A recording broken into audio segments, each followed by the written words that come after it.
Alright guys, so finally there. I'm at the Royal Armouries.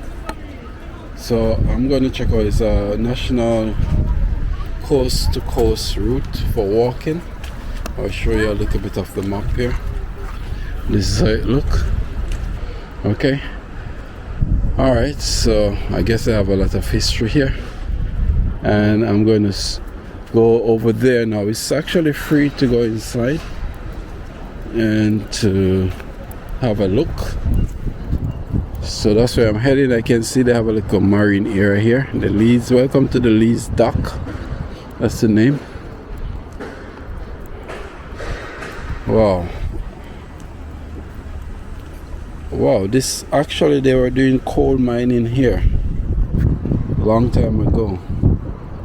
Plenty coal they were mining from here. So this was a dock, or still a dock. So I'm gonna check out it and see how this place is. I hope they open because I said it's early. Nice little entry here. Nice little entry. They're doing a lot of work on some building here. They have the walkover bridge. We came from the other one all the way down there. This more look like a modern one here. Oh, so they have like the dock, similar to where I did a video in Maidenhead where they open for the boat to pass right here. I don't know why the water is so green, but the water is so green inside. It's a very big building. The son enjoying him time. He bring his scooter with him, so he's enjoying having a wonderful time on his scooter.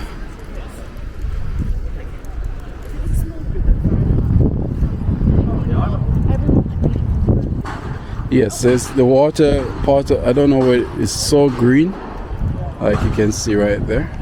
Not too sure.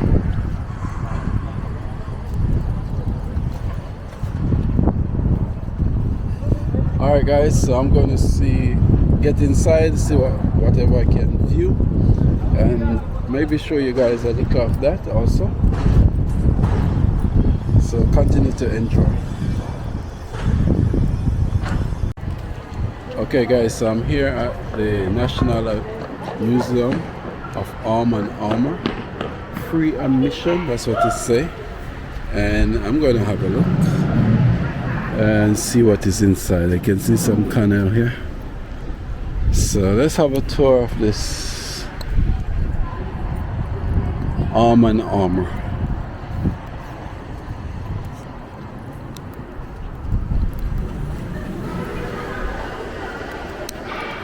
You can see the sign right there.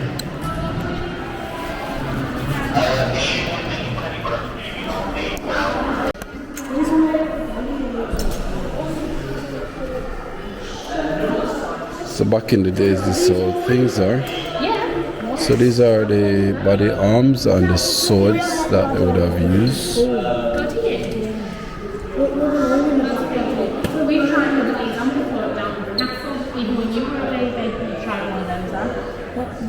Well, you were a baby, you were a toddler. There's some more armor here and swords. We have the one for the fingers.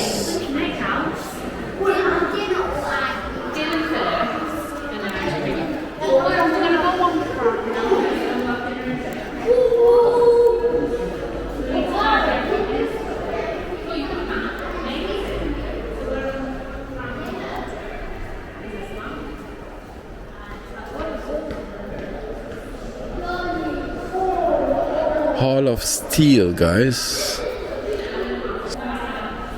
Very big one that they used back in the days for fighting wars. And some small ones also.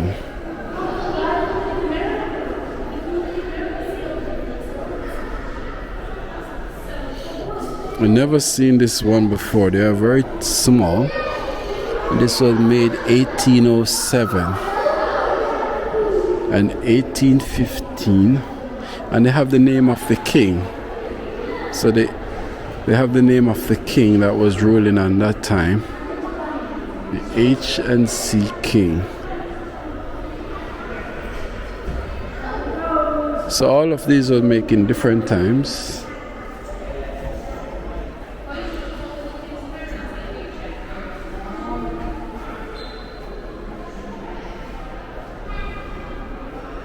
Please do not climb.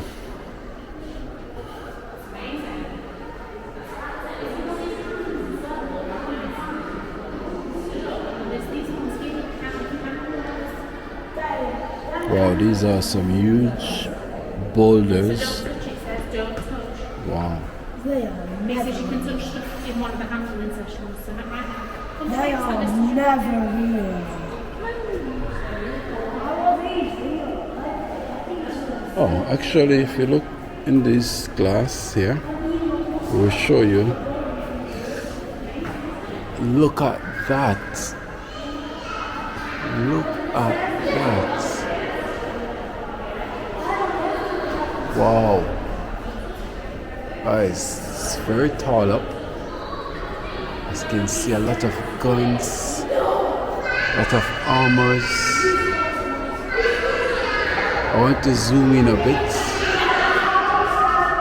Wow, look at that ice.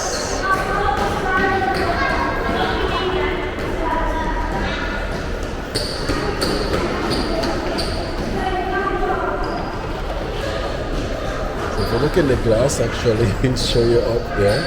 I think that is a bit better than bending my head all the way up.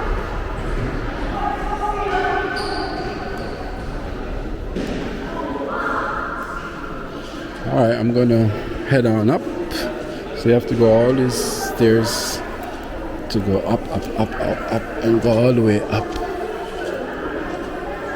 I wonder what the top look like.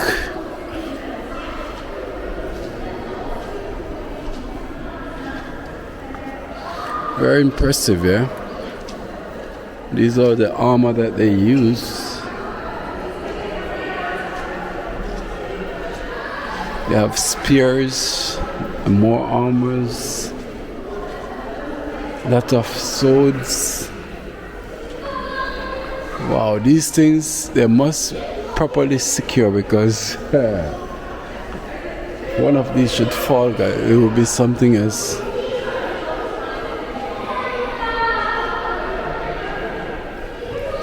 I can notice these swords. They have all different type of swords. These one have some serious zigzag on them.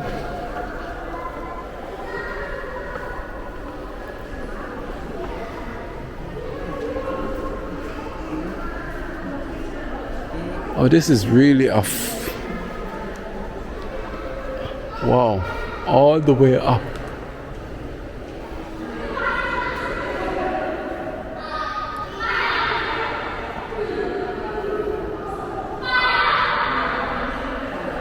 A lot of children here, of course. You hear them very excited. Everybody's excited.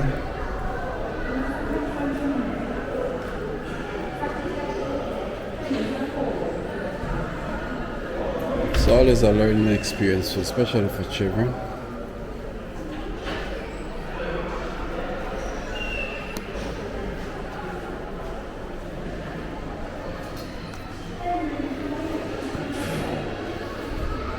Tournament are more than a game. Alright, let's continue. So we're in the next section here, showing you this is where we are now when it comes to fighting the army, how we look. This is how back in the days they have their axe, their sword, their knife, even further back. Look at this. This is like a horn. This is a cow horn. Yes. We're even going further back.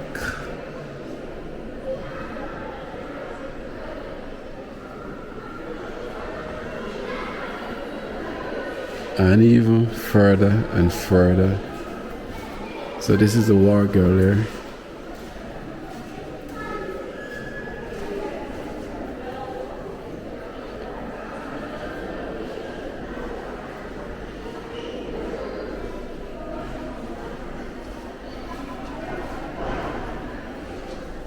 Alright, let's continue. It's a bit dark in here, not good for the camera.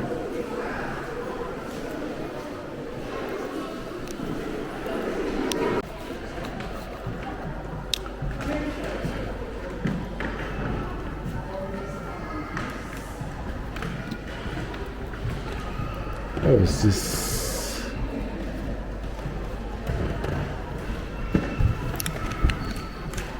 Guys, so I'm just continuing with the video.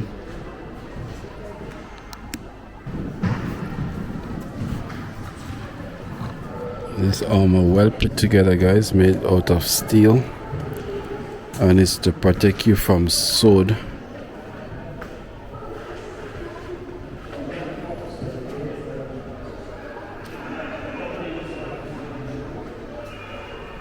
This is to protect you from sword, guys. That was the purpose of these armor, and they are very, very heavy. Very heavy. You know, you always watch maybe in couple shows back in the days when they would have on the horse the knight, and they have these long wooden object that they would run at each other, and who get the break or who hit the one off the horse would be the one that win. So these are really some rough time.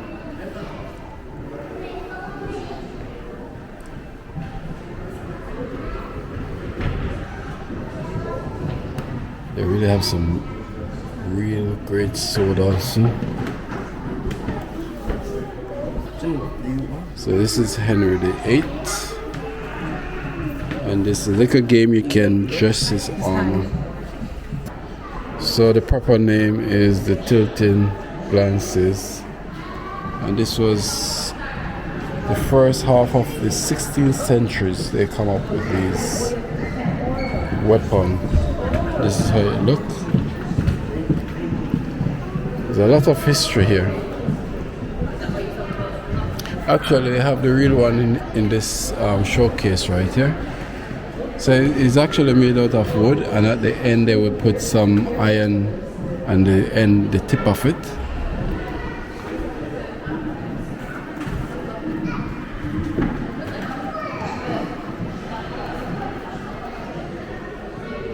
Even spear they would put at the end, so it can be very dangerous. Because this one shows some spear at the end.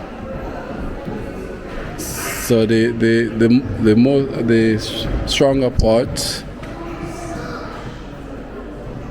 would be at the tip of it, but at the end they put the spear on it.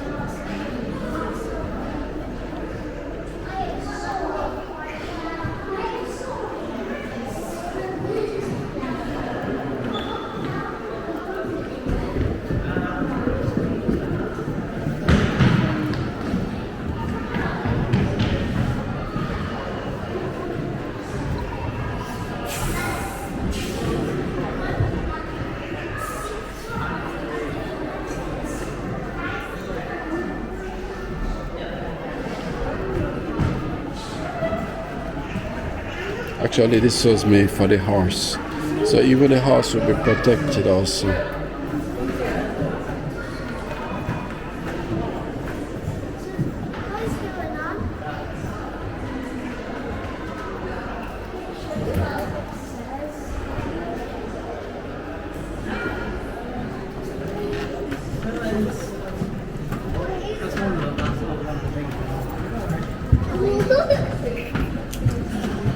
So just imagine that you have to protect yourself, plus you have to protect the horse that you're riding.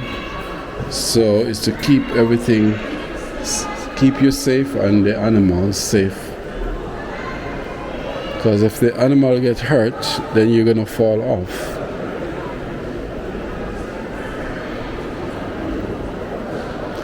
A lot of people just start to come inside now.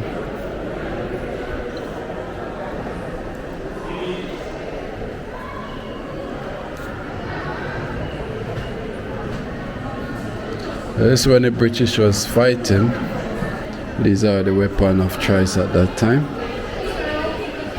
Here's a good example of how it was in the battlefield.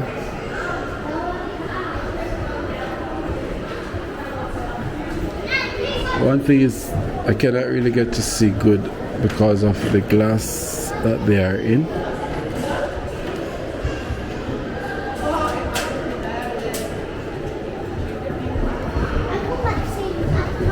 These are the foot soldiers.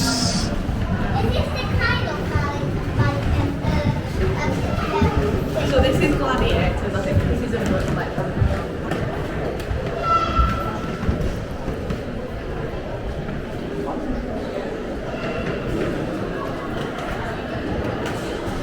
18th centuries. These are the weapons they used back in the 18th centuries.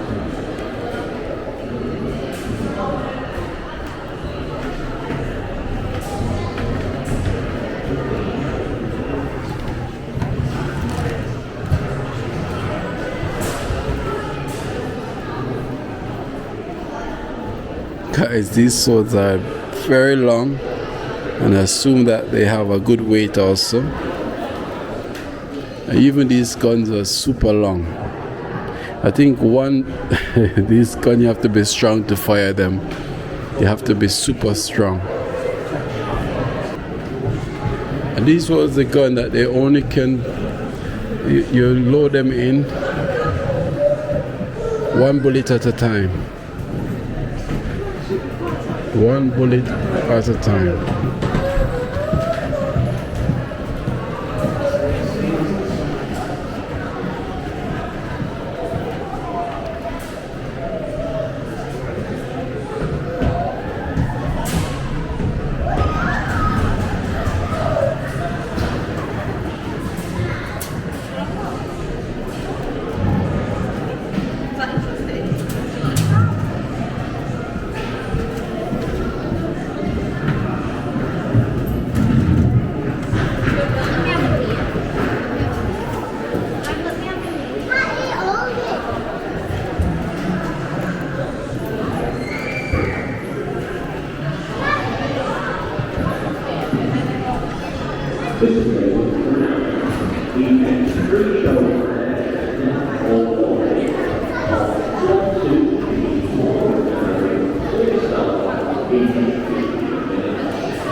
So some horse here, guys, with their armor and soldiers on the back of them, giving you a real experience of how it was back in the days. These are some big horse, strong stallions.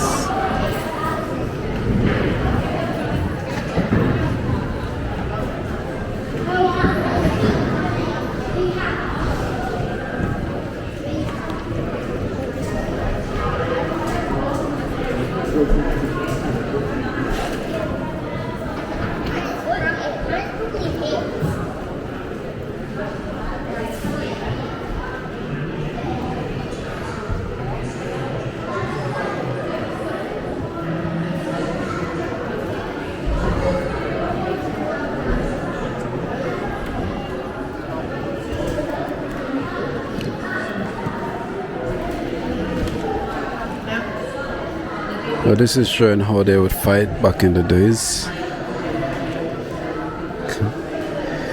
It was really hand to hand fighting.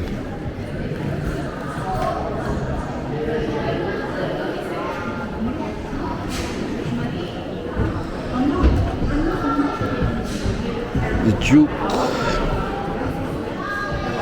So this was the traditional the battle that they would have. This is how they would fight. They would gather the army. Everybody would be on a flat field. And the soldiers, you have different type of soldiers. And they have the one that march ahead with the sword and the spear and the one pop.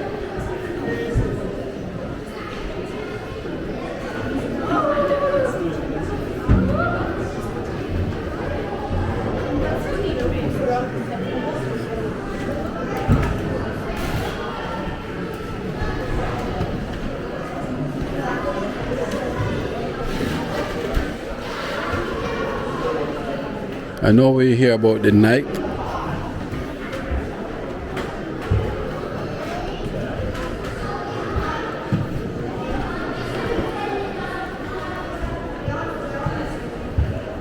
Or they have a little show section where they will do a presentation, I guess. But I don't know what time they will do it.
We're going to find out why he was found in chains and brought before my father. Speak!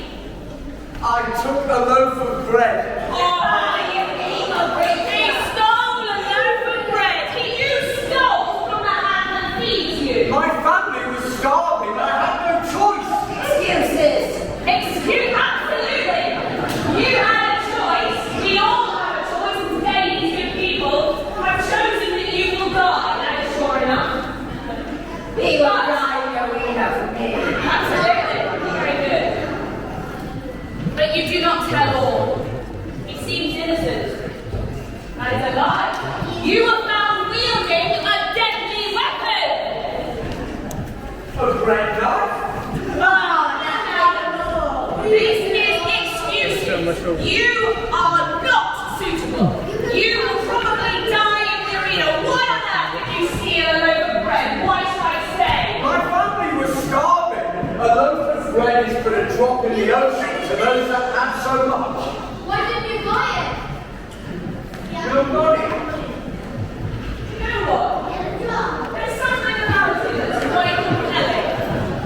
So, I would like to test it. We have several tests around this arena. We have a test of strength, a test of speed and agility and hand-eye coordination, a test of reflexes, and finally, there will be a weapons test. So, the first test that I would like you to undertake, although judging by the size of you, I'm not very positive, is a strength test. Judging by his small frame, I do not think you have what it takes to be a heavyweight gladiator. Perhaps you'll be a lightweight, but you could prove me wrong. Behold, we have this large barrel of grain. It will be the job. It will be the job of this sparrow, this wretch, to lift this barrel of grain above his head. Now, I'm feeling generous, so I'm going to ask all of you, how long should we give him to lift this barrel of grain above his head? I have 10 seconds. 5 seconds. I wait. I will give him 5 seconds. And we will count down together. After I say go, we'll count down from 5. Are we ready? Yes? Go! 5, 4, 3, 2, 1. It is not possible, master. That is lunatic. If Hercules could see you, he would drink wine instead and weep.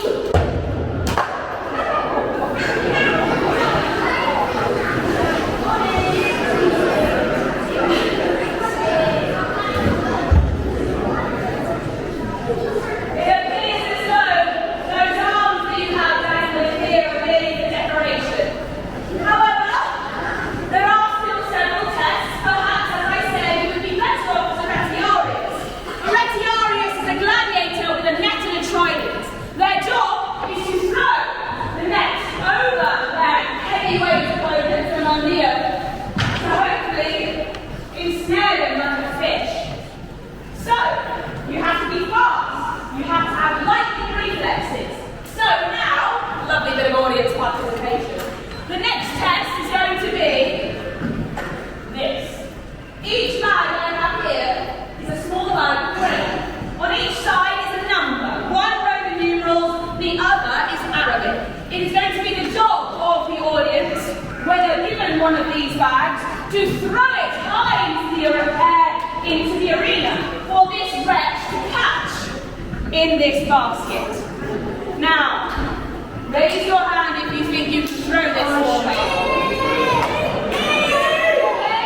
A reminder for you all, this is not a test to see how hard you can throw this at my property or damage any of the property around you. This is a test of his agility, so I need people with a good arm, someone who can throw very rapidly.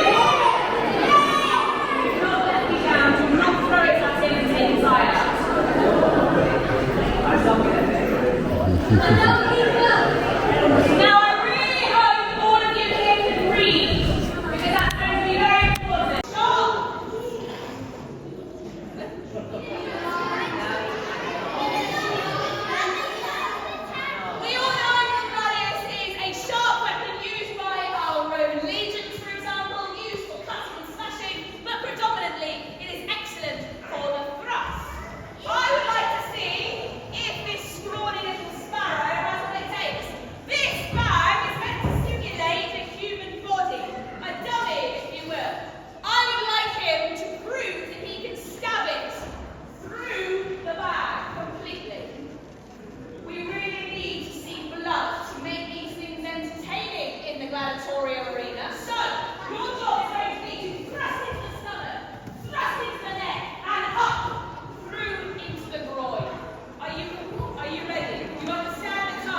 shown you what it might be like to train as a gladiator. Why?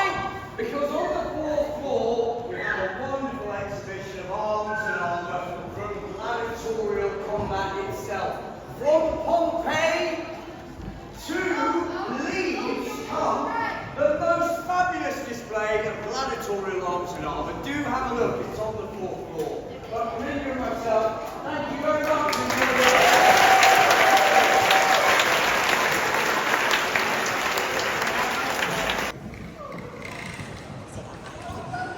So guys, this side that I'm in now is from the Asian and African different weapons and stuff that they use back in the days from Asia.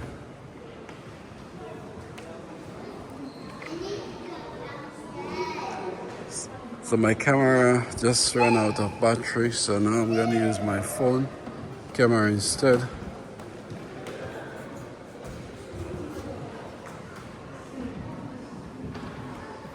Very interesting place, and there's a lot to learn. So if you happen to be in Leeds, this is one of the places you can visit. It's free to visit, you don't have to pay to come in. And there's a lot to see and learn. If you're interested in this type of history, then you have a lot here to learn.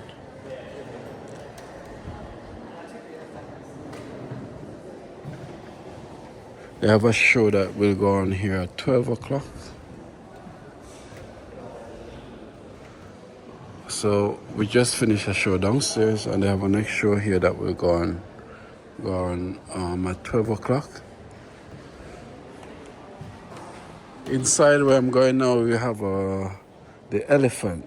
So remember, this is Asia, so they use different animals. Some was the elephant they used to fight, some was camel, and the regular one, most used one would be the horse. This even the elephant was well equipped with weapon also. So look at history here.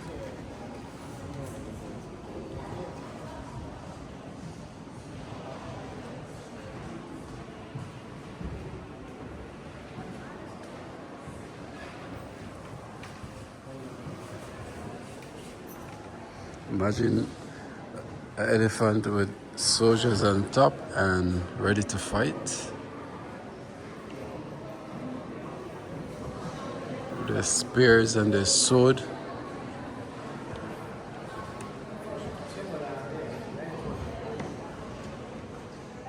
The weapon of choice that they use.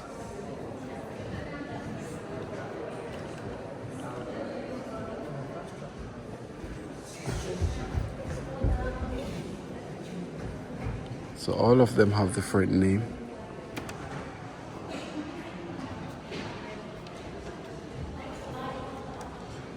This shield is the pistol shield. Scale coat.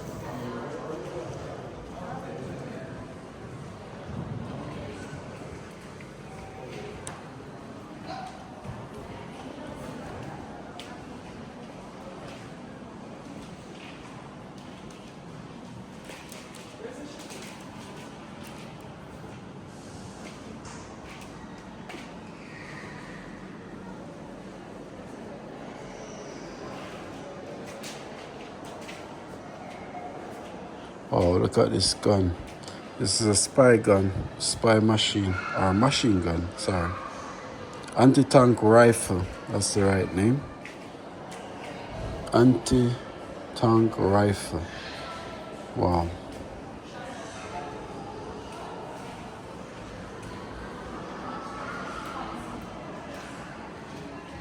This is just showing you what all these different weapons would do. Very dangerous weapon, this weapon.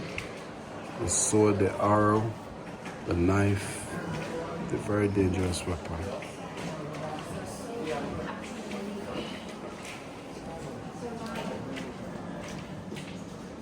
You can see some more modern guns here, along with the traditional weapon that they would use, guns.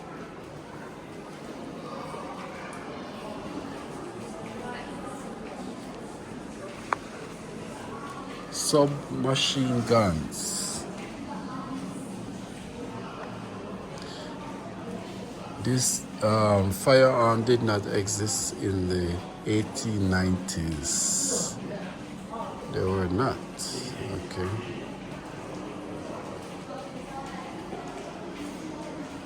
These are some submachine guns, more shields and swords.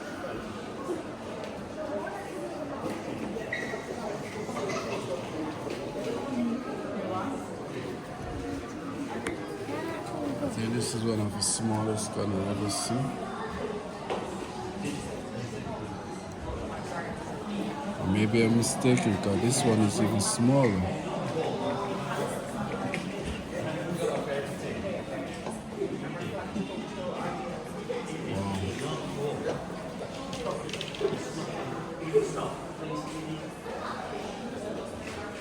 Lock knife, all different type of. The lock knife is the one you know you can close in. I know that one. Very good.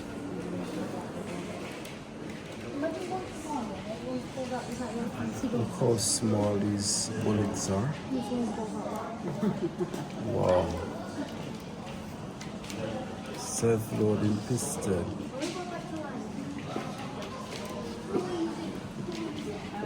As I said, guys, it's free to come here and have a tour.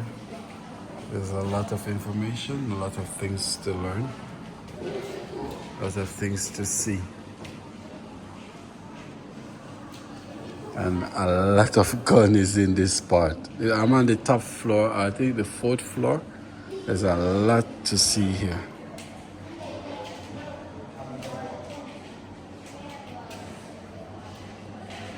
But look at it now. We are in the days of nuclear and all these advanced weapons, drones. But look where we're coming from, like way, way back. Look at this. How much? This looks like it holds about 12 bullets in it. Yes, a chamber. This has 12 chambers, and but other has many as 24. So you have the 12, 12 bullets in that.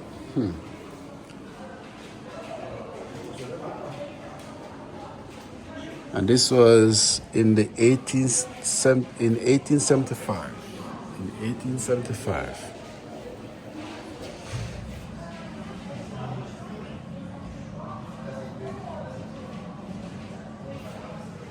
This one was in the 90s.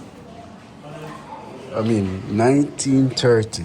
I don't want to give wrong information. 1930.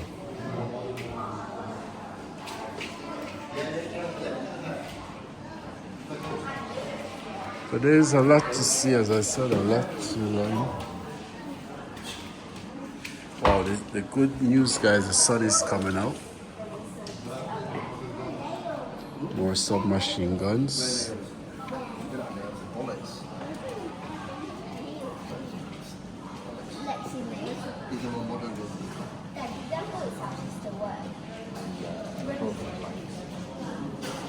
.9mm pistol, self-loading. So these are modern guns. More modern guns. See them with their shotguns. So each one of them. You see the handle there and the handle.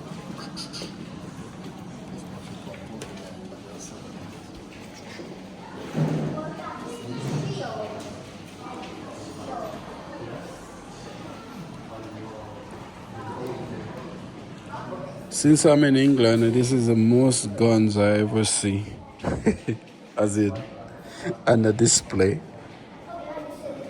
A lot of guns.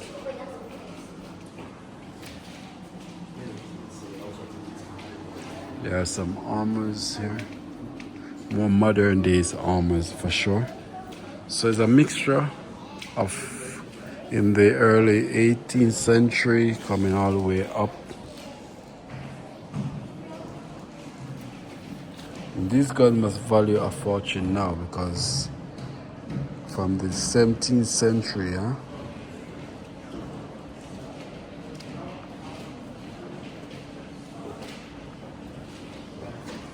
more information.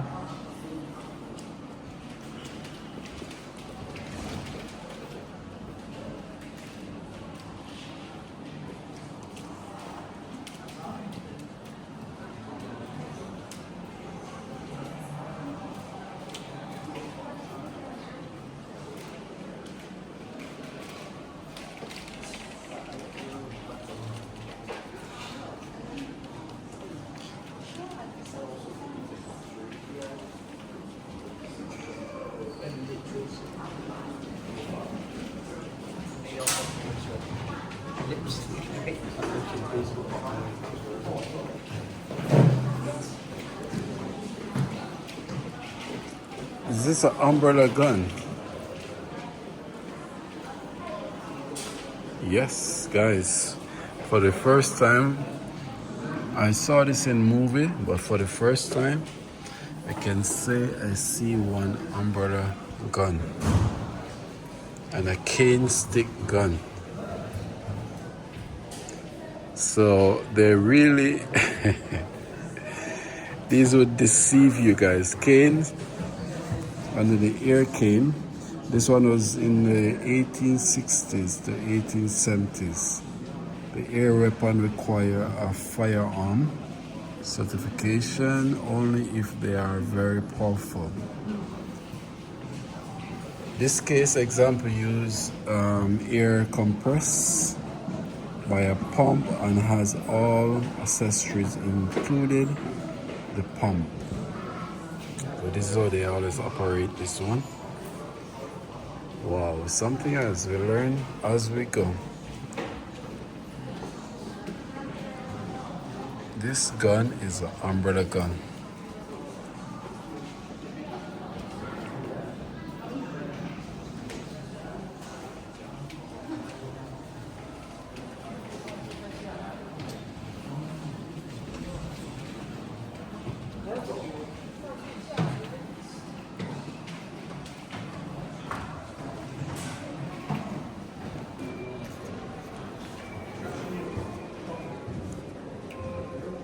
So these were like the sporting guns. So in the 17th centuries, 1793 to 1794. So these were more like for sporting. This is very long, super long guns. And also some swords. Small swords and a shield. We're coming from down there.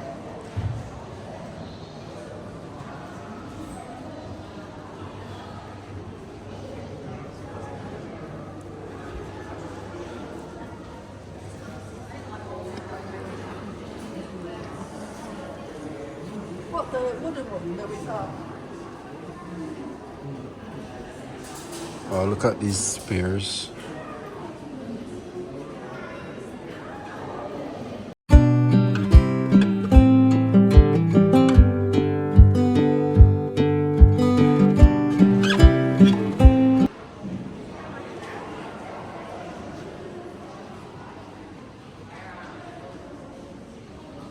Some real serious spear, guys. You'd want to mess around in those times. The sun was coming and now the rain is coming again. The weather keeps changing.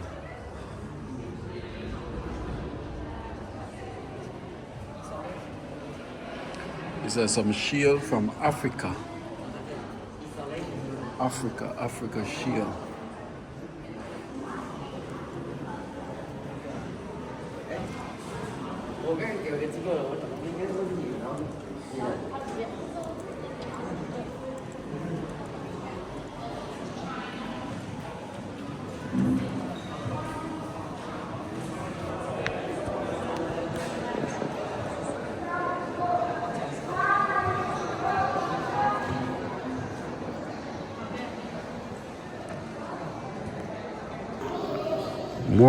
More weapon from Africa and India.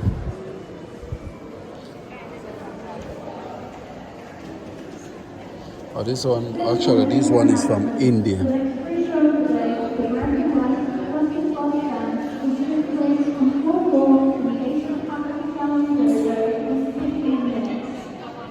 the American West, Muslim Boston from 4-4 for the Asia Pacific Gallery Dojo within 15 minutes. Thank you.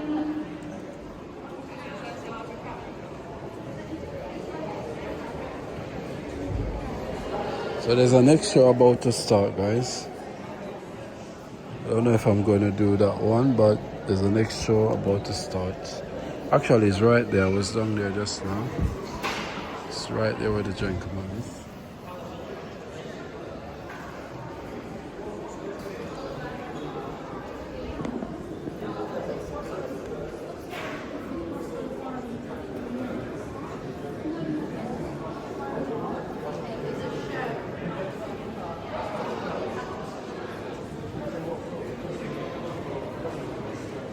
South India.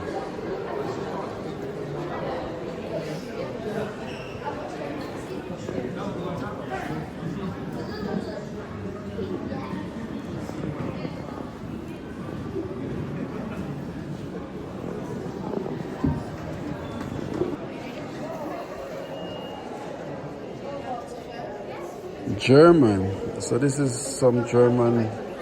It's a German. Was it made? Yeah, made in Germany.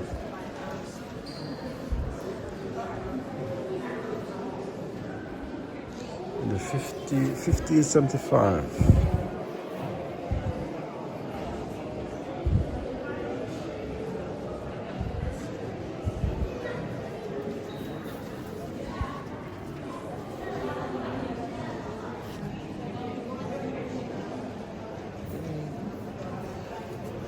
I wonder what would be the weapon of choice if I was living in those days. I don't know which one would be my favorite one.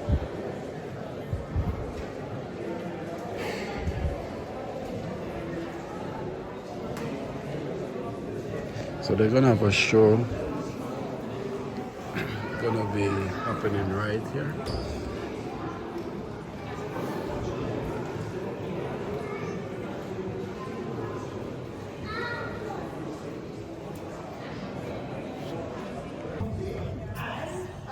Our job is to highlight the collection. This collection we're looking at is some stuff that we can see in the self-defense gallery behind us. Used to call it the Wild West. Never really was. However, what I'm looking at is a single back. Now, the older the generation, the more likely they are to know. It's a famous battle in which the indigenous people, the Aboriginal, Native American, to make yourself comfortable. Against the Europeans with a white man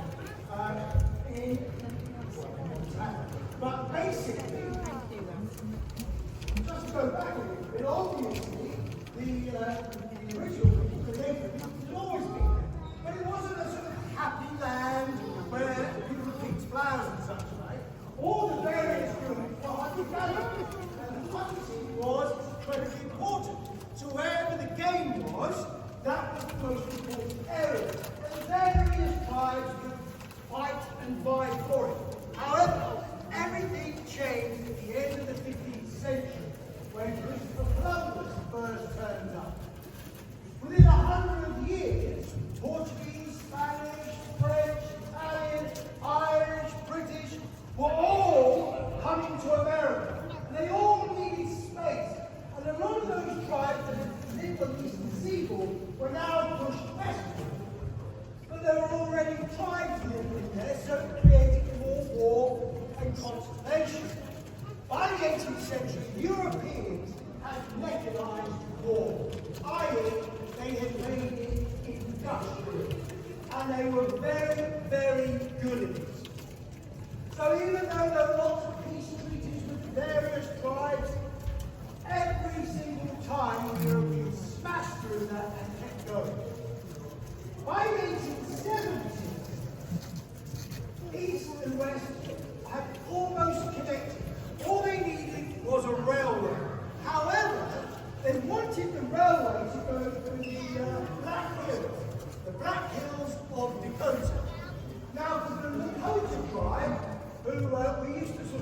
was me a while ago, the Sioux tribe, the Lakota and the Cheyenne, the Black Hills of Dakota was their most sacred place, where their elders were laid to rest, where the great spirits lived in those mountains.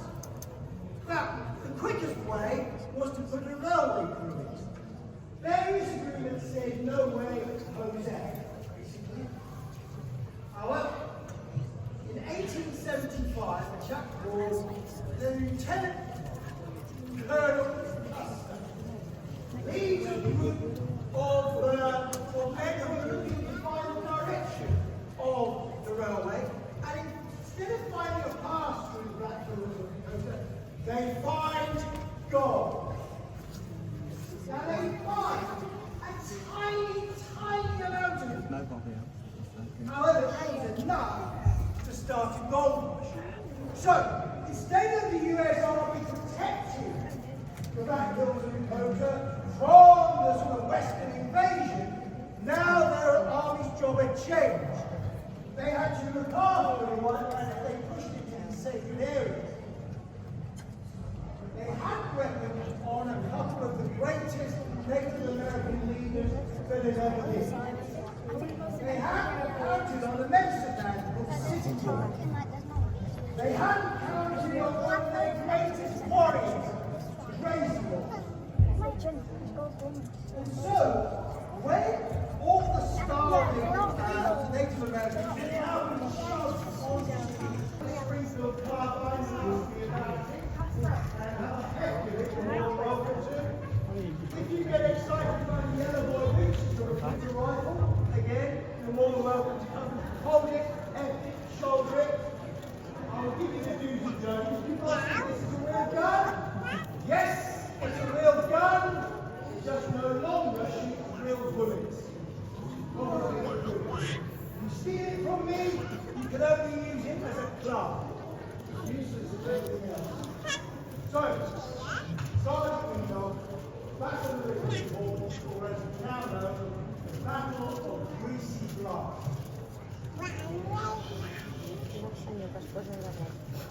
Now,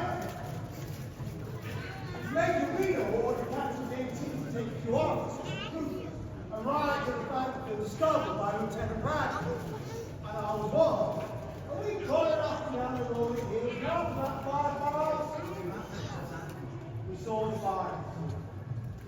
The flying on the ridge lay further to the north. Here, Custer's famous luck. Now, most of the farmers have been stripped their home and scalped. So, I have been arming you. Now, Custer himself, he led the target of his army hard and touch. Save for a small hole in the temple, he led the holding the rest. So in this liquor shop you can come and get your souvenir. After all that exploring and learning about these different weapons, and of course you can come and get a souvenir here. Bullets, everything you can think of.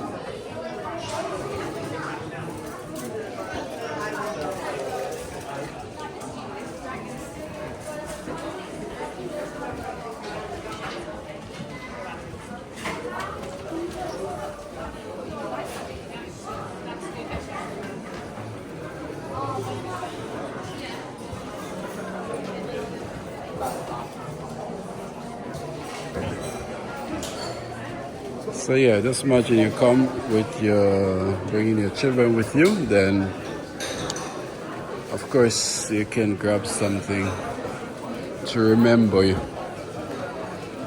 or to have to play with for your child to play with. So yeah, you can just grab a souvenir.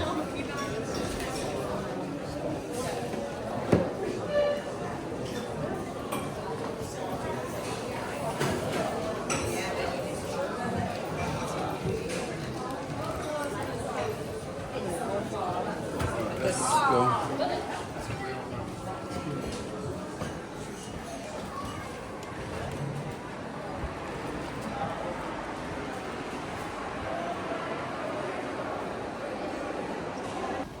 Alright guys, so that end my exploring into the it's a very unique place actually. There's a lot of history, as I said before, in the National Museum and Armoury. And as I said, it's free to go inside, so you can bring your friends and family and just come and enjoy this day out event for free. Alright, until next time, remember to watch and share my video. I'm gonna end it right here. Peace out guys, see you in the next video.